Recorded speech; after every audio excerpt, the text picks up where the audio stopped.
Hi all welcome back to our family. അത്യാവശ്യം ഒരു നീണ്ട സോറി പറഞ്ഞിട്ടാണ് ഈ വീഡിയോ സ്റ്റാർട്ട് ചെയ്യുന്നത് കേട്ടോ. ഒരു മാസം ആവാറായിടോ ഞാൻ ഇതിനകത്ത് വീഡിയോ ഇട്ടിട്ട്. യൂട്യൂബിനകത്തില്ല, ഫേസ്ബുക്കിനകത്തില്ല, ഇൻസ്റ്റയ്ക്കകത്തില്ല, ഒന്നിലും നിങ്ങൾക്ക് നിങ്ങളോട് കമ്മ്യൂണിക്കേറ്റ് ചെയ്തിട്ടില്ല. എക്സ്ട്രീംലി സോറി, ഒരു വലിയൊരു സോറി പറയുകയാണ് എല്ലാവരുടെ അടുത്തും. ഒരുപാട് പേഴ്സണൽ പ്രോബ്ലംസ് ഉണ്ടായിരുന്നു. അതുപോലെ ഫിസിക്കലി മെൻ്റലി ആയിട്ട് കുറച്ച് നല്ലോണം ഡൗൺ ആയി. ഇപ്പോൾ ഒക്കെ ഒന്ന് പിക്കപ്പായിട്ട് വരുന്നുണ്ട്. പിന്നെ ഞാനും വിചാരിച്ചു എന്തിനാ ഡൗൺ ആയിട്ട് ഇരിക്കുന്നത്, നമ്മൾ സങ്കടമാണെങ്കിലും സന്തോഷമാണെങ്കിലും നമുക്കത് വന്നുകൊണ്ടേയിരിക്കും, നമ്മളത് അക്സെപ്റ്റ് ചെയ്യുക, മൂവ് ഓൺ ചെയ്യുക അല്ലേ. അപ്പോൾ ഇനി എന്തായാലും ഡെയിലി മുടങ്ങാതെ വീഡിയോസ് ഉണ്ടാവും. നിങ്ങളെല്ലാവരും സപ്പോർട്ട് വേണം പഴയ പോലെ തന്നെ. കഴിഞ്ഞ ദിവസങ്ങളിൽ ഞാൻ പഠിച്ച വലിയൊരു പാഠമാണ് അവനവന് വേണ്ടി കുറച്ച് സമയം നമ്മൾ സ്പെൻഡ് ചെയ്യണം എന്നുള്ളത്. അത് ആധികാരികമായിട്ട് പറഞ്ഞു തരാമെന്നൊന്നും എനിക്കറിയില്ല.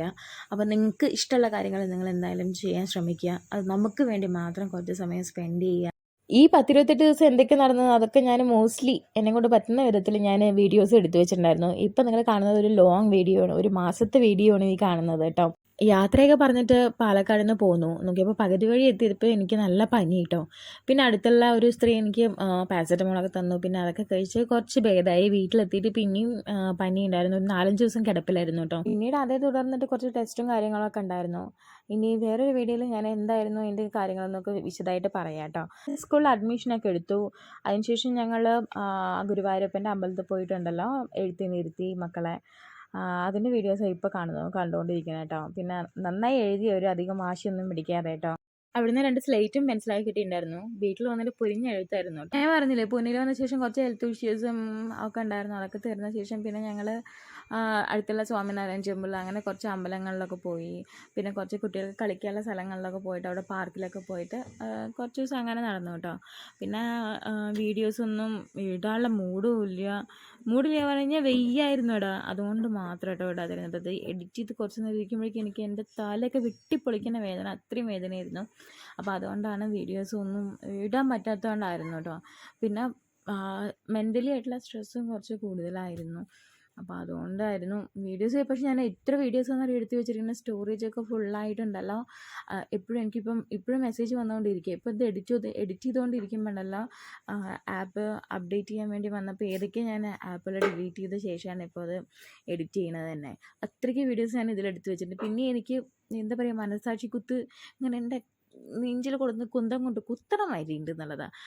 വീഡിയോസൊന്നും നിങ്ങൾക്ക് കാണിച്ചു തരാതെ അല്ലെങ്കിൽ എൻ്റെ വിശേഷങ്ങളൊന്നും നിങ്ങളുടെ അടുത്ത് പങ്കുവെക്കാതെ ആകുമ്പോണ്ടല്ലോ ഭയങ്കര സ്ട്രെസ്സിലായിരുന്നു ഇവരുടെ വിദ്യാരംഭം കഴിഞ്ഞത് കേട്ടോ. അപ്പം നമ്മൾ വിചാരിച്ചു ഒരു ദിവസം ഇവരെ സ്കൂളിൽ കൊണ്ടിരുത്തിയിട്ട് കൊണ്ടുവരാം, എന്തായാലും വിദ്യാരംഭമൊക്കെ കഴിഞ്ഞതല്ലേന്ന്. അപ്പം അങ്ങനെ സ്കൂളിൽ പോയപ്പം 1 അവർ ഇരുത്തി കൊണ്ടുവന്നു. അവിടുത്തെ സാറ് പറഞ്ഞു കൊച്ചുങ്ങൾ ഇത്തിരി വാശിയുണ്ട്, അതുകൊണ്ട് ഡെയിലി കൊണ്ടുപോയി ഇരുത്തും കേട്ടോ.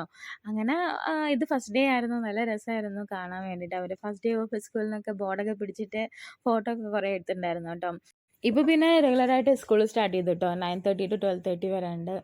എന്നാൽ പോവാൻ ചെറിയ വാശിയും കാര്യങ്ങളൊക്കെ ഉണ്ട്. പക്ഷെ അവിടെ എത്തുമ്പോൾ വലിയ കുഴപ്പമില്ല. എന്നാലും ചില ദിവസങ്ങൾ നല്ല കരച്ചിലായിരിക്കും കേട്ടോ. മോളാണ് കൂടുതൽ, മോന് ഇച്ചിരി കമ്മിയാണ്. പക്ഷേ ഇപ്പോൾ അവളെ കണ്ടിട്ട് അവന് കുറച്ച് വാശി തുടങ്ങിയിട്ടുണ്ട്. പക്ഷെ അവൻ അവിടെ എത്തിക്കഴിഞ്ഞ് കഴിഞ്ഞാൽ വലിയ കുഴപ്പമില്ലാതെ ഇരിക്കണമൊക്കെ ഉണ്ടെന്നാണ് ടീച്ചേഴ്സ് പറഞ്ഞത് കേട്ടോ. എന്തായാലും നല്ല രീതിക്ക് പോകണം. അതിൻ്റെ ഇടയിൽ മെയ്യ് കുറച്ച് അവസാനമായപ്പോഴേക്കും അച്ഛനും അമ്മയും തിരിച്ച് നാട്ടിലേക്ക് തന്നെ പോയി കേട്ടോ. ഞങ്ങൾ അവരെ യാത്രയാക്കാൻ വേണ്ടിയിട്ട് റെയിൽവേ സ്റ്റേഷനിൽ പോയിട്ടുണ്ടായിരുന്നു കേട്ടോ. പിന്നെ യാത്രയൊക്കെ പറഞ്ഞിട്ട് ട്രെയിന് സമയത്തിന് മൂവ് ചെയ്യാതായപ്പോൾ അമ്മ പറഞ്ഞു, അച്ഛനും അമ്മയും പറഞ്ഞു നിങ്ങൾ റിട്ടേൺ വീട്ടിലേക്ക് പോയിക്കോ, നാളെ മുതൽ കുട്ടികൾക്ക് സ്കൂളുള്ളതല്ലേ. 1 അവർ എന്തായാലും അവരെ കൊണ്ടുപോയിരുത്തുന്നുണ്ടായിരുന്നു കേട്ടോ. എന്നിട്ട് ഞങ്ങളങ്ങനെ തിരിച്ച് പാർക്കിംഗ് ഏരിയയിൽ വന്നപ്പോൾ ഉണ്ടല്ലോ, ഞങ്ങളുടെ ഫ്രണ്ടിലൊരു വണ്ടി വിലങ്ങനെ കൊടുന്നിട്ടിരിക്കുന്നു. പിന്നെ സൈഡ് അപ്പുറത്തും ഇപ്പുറത്തൊക്കെ വണ്ടികളുണ്ട്. ഞങ്ങൾക്ക് പോകാനുള്ള ഗ്യാപ്പും ഇല്ല. ലാസ്റ്റ് പിന്നെ അവിടുത്തെ സെക്യൂരിറ്റി വന്നിട്ട് ചോദിച്ചു ഇതേപോലെ ഇതാരെ വണ്ടി ഇങ്ങനെ കൊടുന്നിട്ടതെന്ന്. ഞങ്ങൾക്കറിയില്ല, അത് അറിയാൻ വേണ്ടിയിട്ട് നമ്മൾ ആ സെക്യൂരിറ്റി ചോദിച്ചത്. പിന്നെ ലാസ്റ്റ് ആ സെക്യൂരിറ്റി, അതായത് അവിടെ നോക്കുന്ന ആളുമായിട്ട് തല്ലുകൂടേണ്ടി വന്നു. പിന്നെ ലാസ്റ്റ് പിന്നെ ഒരു പറ്റൻ ചെറുപ്പക്കാർ വന്നിട്ട് അങ്ങനെ അവരുടെ വണ്ടി വേഗം മാറ്റി തന്നു.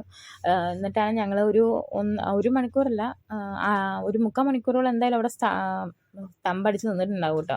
എന്നിട്ട് പിന്നെ ഞങ്ങൾ നേരെ തിരിച്ച് വീട്ടിലോട്ട് വന്നു. അപ്പോഴേക്കും വീട്ടിലോട്ട് വന്ന ഒരു 2 മണിക്കൂറും 3 മണിക്കൂറും കഴിഞ്ഞിട്ടും അവിടുത്തെ ട്രെയിന് പുറപ്പെട്ടിട്ടുണ്ടായിരുന്നില്ല. അവരുടെ 5.5 മണിക്കൂർ ലേറ്റ് ആയിരുന്നു കേട്ടോ ട്രെയിന്. എഞ്ചിൻ തകരാറോ അങ്ങനെ എന്തോ ആയിരുന്നു.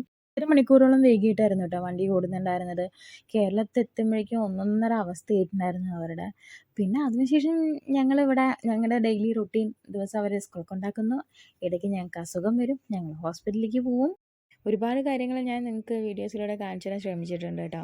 പിന്നെ ഒത്തിരി കാര്യങ്ങൾ ഞാൻ മിസ്സാക്കിയിട്ടുമുണ്ട്. പിന്നെ വീഡിയോ എടുക്കാൻ പറ്റാത്ത സിറ്റുവേഷനൊക്കെ ആയതുകൊണ്ട് ഒത്തിരി കാര്യങ്ങൾ മിസ്സാക്കിയിട്ടുമുണ്ട്. അത് വേറെ കാര്യം.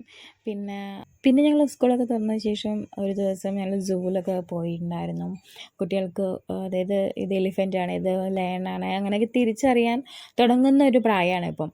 അപ്പോൾ അതുകൊണ്ട് അതൊക്കെ ഒന്ന് കാണിച്ചു കൊടുക്കാൻ ലൈവിലായി കാണിച്ചു കൊടുക്കാനൊക്കെ ആയിട്ട് നമ്മൾ സൂവിലൊക്കെ ഒന്ന് പോയിട്ടുണ്ടായിരുന്നു. അപ്പോൾ അവർ കണ്ടു, ആസ്വദിച്ചു. സൂവിൻ്റെ എൻഡ് വരെ ഞങ്ങൾ നടന്നു. ഒരു 7-8 കിലോമീറ്റർ നടന്നു പോയിട്ടുണ്ടായിരുന്നു കേട്ടോ. കാത്തറേറ്റ് സൂവിലായിരുന്നു പോയിട്ടുണ്ടായിരുന്നത്. പിന്നെ അവിടെ കണ്ട് തിരിച്ച് ഞങ്ങൾ നല്ല എൻജോയ് ചെയ്തിട്ട് തിരിച്ച് വീട്ടിലോട്ട് വന്നു കേട്ടോ. പിന്നെ സൂവിൽ പോയപ്പോൾ ഉണ്ടല്ലോ നിറയെ പഞ്ഞിക്കായ ഉണ്ടല്ലോ പൊട്ടിക്കിടക്കണം കേട്ടോ. ഇത് പഞ്ഞിക്കായ പൊട്ടുന്ന ടൈമാണ് തോന്നുന്നു അല്ലേ. ഒത്തിരി ഉണ്ടേ. വഴി കൂടെ മുഴുവൻ പൊട്ടിക്കിടക്കുന്നുണ്ടായിരുന്നു കേട്ടോ ഒരു ഏരിയയിലെത്തിയപ്പം. പിന്നെ അതുപോലെ ചില പഞ്ഞിക്കായയുടെ മരം വീണ് കാറ്റത്തൊക്കെ വീണ് കിടക്കുന്നുണ്ടായിരുന്നു. പിന്നെ ഞങ്ങൾ ഈ കരടീനെ കുറച്ച് അടുത്ത് കണ്ടു കേട്ടോ കരടീനെ. പിന്നെ പോണ ടൈമിലുണ്ടല്ലോ അത് സൂവിലേക്ക് നടന്ന് പോണ ടൈമിൽ എനിക്ക് കാണാൻ കഴിയില്ല. പിന്നെ തിരിച്ച് വരുന്ന ടൈമിലാട്ടോ ഞാനത് ഇവിടെ കുറച്ച് ദിവസം മുന്നേ വരെ നല്ല മഴയായിരുന്നു. അത്യാവശ്യം വെള്ളമൊക്കെ എല്ലാവിടെയും പൊങ്ങിയിട്ടുണ്ടായിരുന്നു. ചില റോഡുകളൊക്കെ നല്ലോണം മുങ്ങിയിട്ടുണ്ടായിരുന്നു കേട്ടോ. ഇപ്പോൾ കുറച്ച് ദിവസമായിട്ട് മഴയല്ല. ഇപ്പോൾ 2-3 ദിവസമായിട്ട് എന്തായാലും. പിന്നെ ഞങ്ങൾക്ക് കഴിഞ്ഞ ആഴ്ച ഒരു ബർത്ത്ഡേ സെലിബ്രേഷൻ ഉണ്ടായിരുന്നു. അതിന് പോയതായിരുന്നു. അപ്പോൾ എൻ്റെ ഒരു മാസത്തെ അത്യാവശ്യം വിശേഷങ്ങളൊക്കെ നിങ്ങൾ അറിഞ്ഞല്ലോ. ഇനിയും ഒരുപാട് വിശേഷങ്ങളും നമുക്ക് പറയാനുണ്ട്. വീഡിയോയുടെ ലെങ്ത് കൂടിയിട്ട് ബോറടിപ്പിക്കുന്നില്ല. അപ്പോൾ എന്തായാലും വീഡിയോ ഇഷ്ടപ്പെട്ടെന്ന് വിചാരിക്കുന്നു. ഇഷ്ടപ്പെട്ട് കഴിഞ്ഞാൽ do like, share and subscribe our channel. Okay, by.